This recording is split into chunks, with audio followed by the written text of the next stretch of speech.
I regret that I ever made her watch Sweet Charity. Fickle finger of fate, Lurleen yelled and yanked the parking brake on my station wagon just as we emerged from the Baltimore Harbor Tunnel into a blinding snowstorm. The Datsun immediately spun and made 5 complete turns on the icy roadway before coming to a halt, facing directly into oncoming traffic. I did not approve of this gesture, but I had to give her the benefit of the doubt for her abiding commitment to an idea. We were idiots, of course, but that was 1987. I still reach these unexpected moments between when overlapping cycles of obligations synchronize like the windshield wipers on several cars all at once, and the old urge rises like the howl of a coyote calling for quorum. But then you couldn't say no. Let's do something no one has ever done before. But I got wise to that little twitch she had and learned to be on my guard as we drove up to the causeway and the Bay Bridge in the wee hours when the Chesapeake was just a dark alley between shimmering lights on the shore. I turned to her with a warning. I swear to God, if you yell fickle finger of fate and do anything to my fucking car, I'm going to throw you off this bridge. She folded her arms in a huff, but we carried on a reasonably empty conversation with grace. Whatever happened to, I started to say, but I was interrupted. Fickle finger of fate! My car lurched to a screeching halt at the peak of the suspension bridge on 2 smoking tires. Get out. What? Get out. No, Joe, I was just kidding. Out! Out, out, out, out, out! Eventually, reluctantly, she climbed out, leaning in to complain. Come on, nothing happened. I reached over, pulled the door closed, released the parking brake, and started to pull away.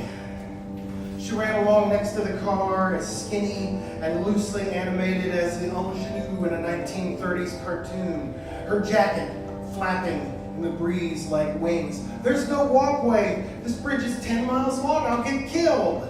You'll be fine. You're always fine. I watched her dwindle in the rearview mirror, her silhouette lit by approaching cars, and drove home.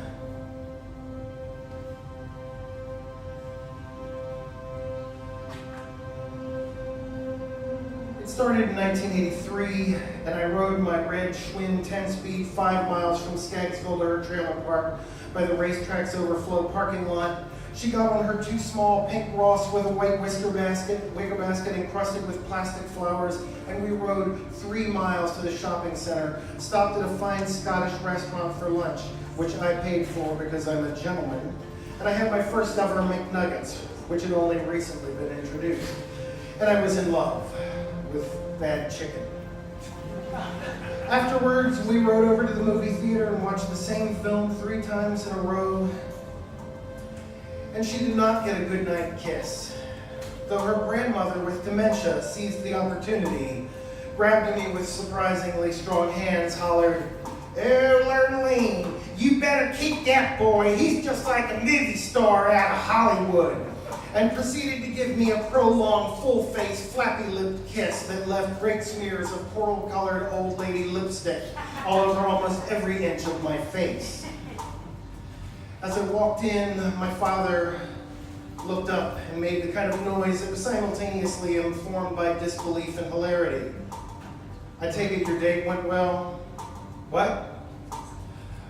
He made a little gesture around his face, the kind you do when you're indicating that there's a bit of something to be removed, except in his case it went on for an awfully long time. I caught sight of myself in the mirror in the kitchen, and my eyebrows went up in a sea of coral-colored old lady lipstick. It was not from Lurleen. There is something wrong with her grandmother. "Well, kid, looks like you've been bit up by an old army mule. Let me go get my makeup case and we'll get all that crap off."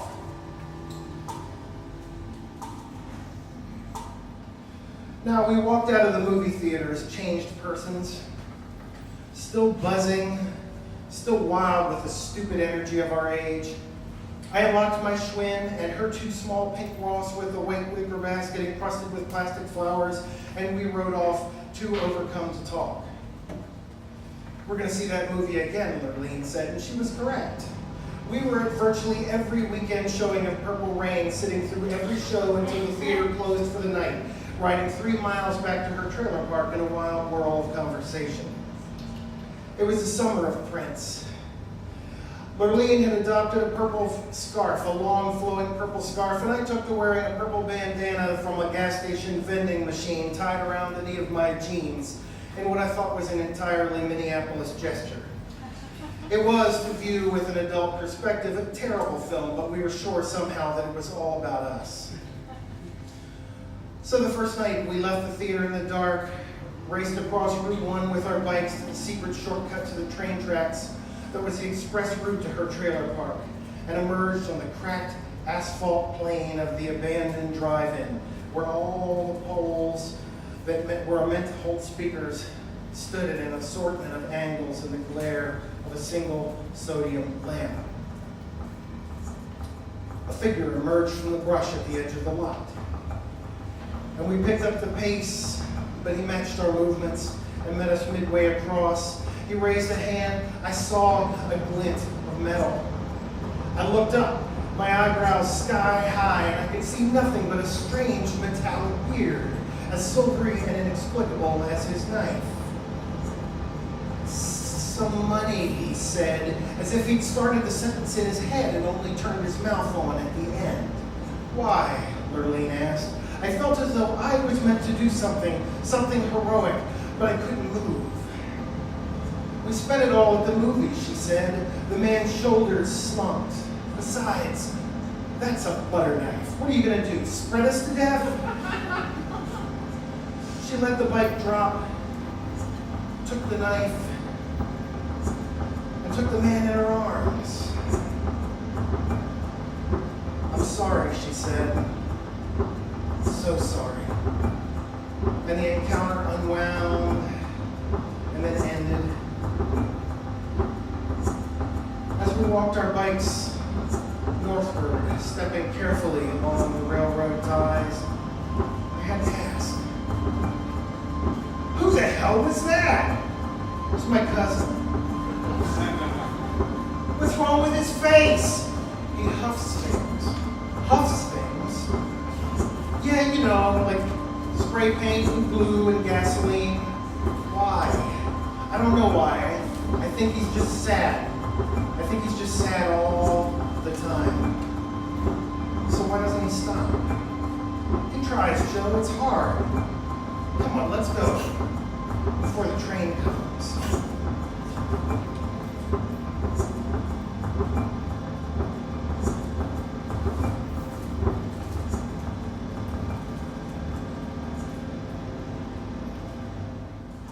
Now, when Prince was coming to the arena nearby, we conspired to make our pilgrimage happen. But even with my job at the pizza place and Lurleen's petty larcenies, we couldn't raise the cash. At least until she turned up one day with a few large bills. How'd you get the money, I asked. My grandmother gave it to me. Your grandmother doesn't have any money. Your grandmother is insane. Fine, I robbed the convenience store. How much did you get? Enough. We waited in line a mile long, leading into the department store with a Ticketmaster counter. And on the blessed day, we stepped out onto the roads with thumbs extended. In time, someone stopped. Wait a second, Lurleen said, motioning for me to hang back, and approached the car alone. She chatted with the driver, then waved for me to just wait, to hold on, then got into the car. After a time, she called for me to join her, and I climbed into the back of the back seat of the rusty Mercury Monarch for our ride. As we ambled across the parking lot, I asked about our ride. What was that weird thing with me waiting? I was sharing the good news about our Lord Jesus Christ. Now, we screamed from the second the music started, having elbowed our way to the stage until we were in the surging crowd there, jumping and singing and coming just short of actually dying of ecstatic joy. "I'm throwing my drawers!" she shrieked into my ears and hitched her panties down from her skirt, then flung them onto the stage where they landed in an unglamorous wad of Sears Roebuck polyester delegates. I danced and I hollered, then I couldn't hold her back. "Me too!" As I was not wearing a skirt, it was an entirely more complex process. But I kicked off my checkerboard sneakers, removed my purple knee bandana, and shimmied out of my white jeans to remove my own drawers, which I flung across the breach. Oh my God, my underpants are within 20 feet of Prince! I mean, I wasn't in them, which was key, but they were there. Except, at this key moment, the crowd surged, and suddenly my pants and shoes disappeared under 1,000 feet. And a very clear moment came to me in which I grasped the fact that I was naked from the waist down in a strange place, 30 miles from home. I dropped to my hands and knees and crawled around a concrete floor sticky with booze, teen sweat, vomit, and gum that leapt to my feet in a panic. "What are you doing?" Marlene shouted against the wall of fun. "I'm trying to ascertain the location of my goddamn pants." We dropped to all fours and crawled around while half of Maryland stomped around us, but it was hopeless. And something snapped in my head, and in the depths of this darkest moment of fear, you could just let go. So I did. I made a little pouch out of my purple bandana, tied up my genitals like a cartoon hobo's pouch on a stick, and I danced, and I stomped, and I screamed and clapped and cried like a sweaty old lady in church with my pink ass on display until the very last note died away. Because when that's all you can do, there's nothing left but forgiveness and surrender. And that single moment in which you are alone in joy. As the crowd filtered out of the arena in a haze of hormones, I turned up my filthy pants and one of my shoes, dressed myself, and wondered how we'd get home. "Have you heard the good news about our Lord Jesus Christ?" Marlene asked.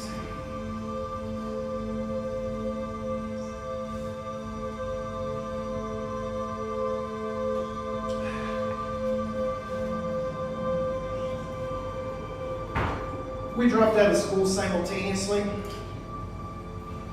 I tried to take another boy to the prom with calamitous results in 1985.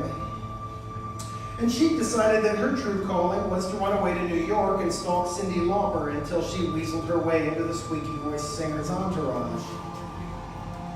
She was apprehended by the runaway squad in New York after her first attempted stalking, an interception that landed her back here in Maryland at Chestnut Lodge, a rundown home for the criminally wayward.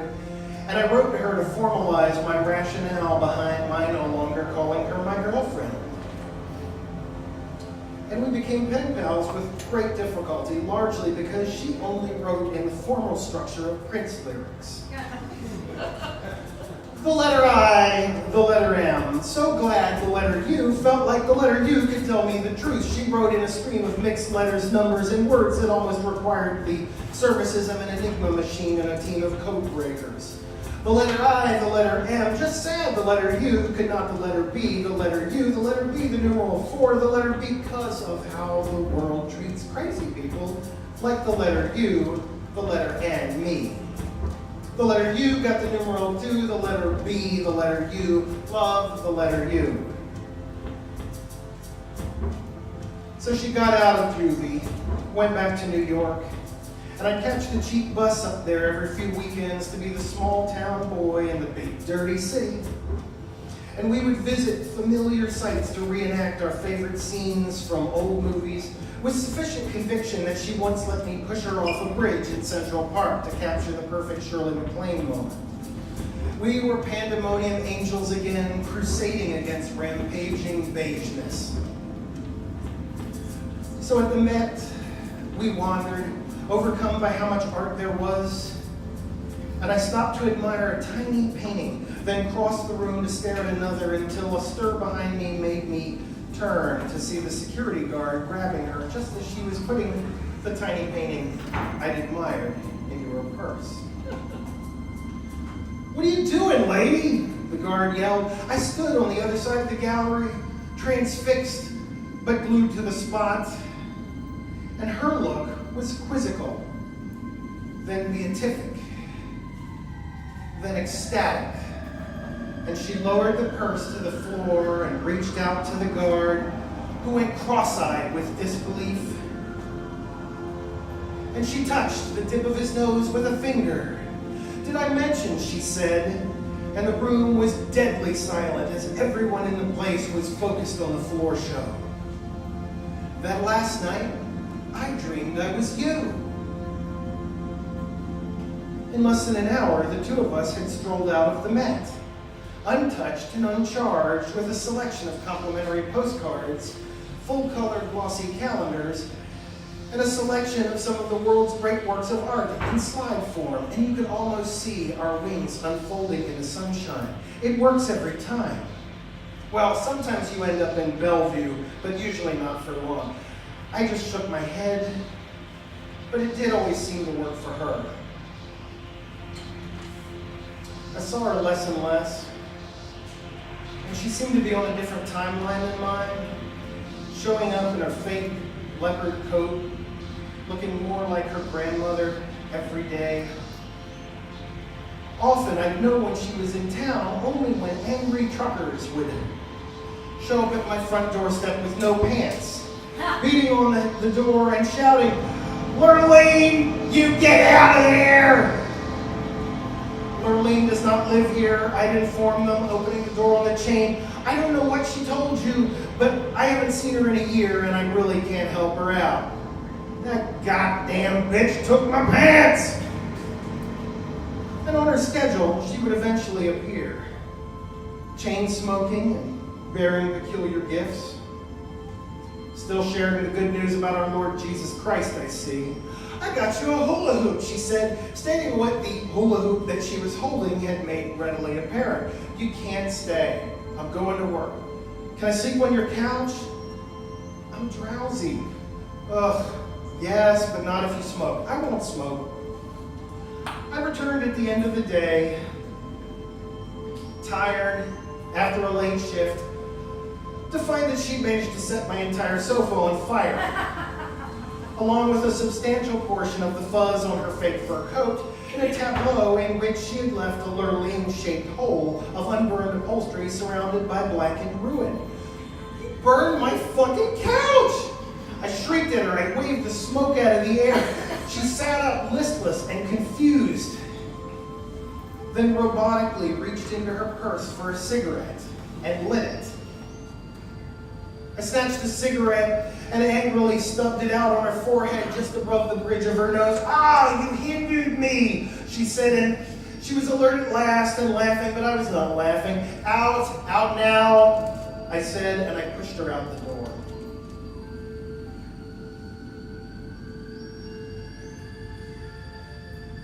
Now, when we're weak, the pandemonium angels always come for us when we call for quorum, their dark wings beating wildly against the wind until they too are borne ceaselessly into the past. I'd speak to her on the phone for a while, and her reports got more and more insane, and mine got more and more mundane. And then the calls stopped, and the years wore on, and presently, I went looking for her one more time, but I couldn't find her, not under any of her old pseudonyms, in any of her old haunts, so I shrugged her off and I got on with things.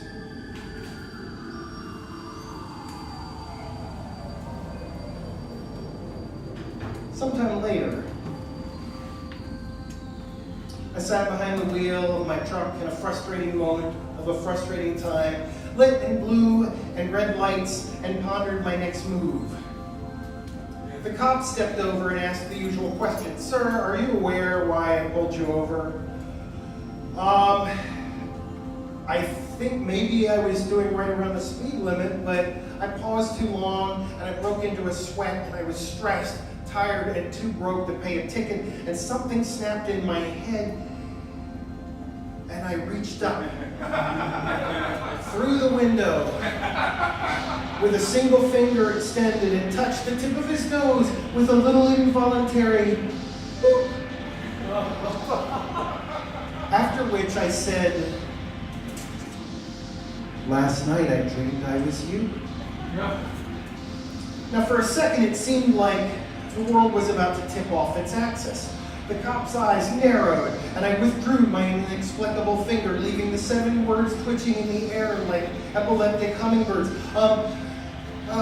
Sir, that's all well and good, but I'm just letting you know the spare tire under your truck has come loose. And it's about to fall off entirely if you don't get out and lock it back down. Thanks, officer, I said. And I sat for quite a while before climbing out of the truck with a wrench and some zip ties. It's not that we graduate from life's blows, of course. It's that we get up more quickly, and we have an established path to follow with ruts we've worn deep enough to find even when we've gone blind from trying. And each morning, I wake up at 5 minutes past 5 a.m., carefully unscrew the parts of my little aluminum coffee pot, add 5 ounces of cold water to the base, insert the filter funnel, add 1 tablespoon of finely ground coffee, screw the top one tight, light up a burner and low, and just stand, watching the pot while the birds outside my window sing cover songs of Morton Subotnick in the deep blue out there. And I lean down to the dog, or maybe to no one in particular, and I say, let's do something today that no one's ever done before.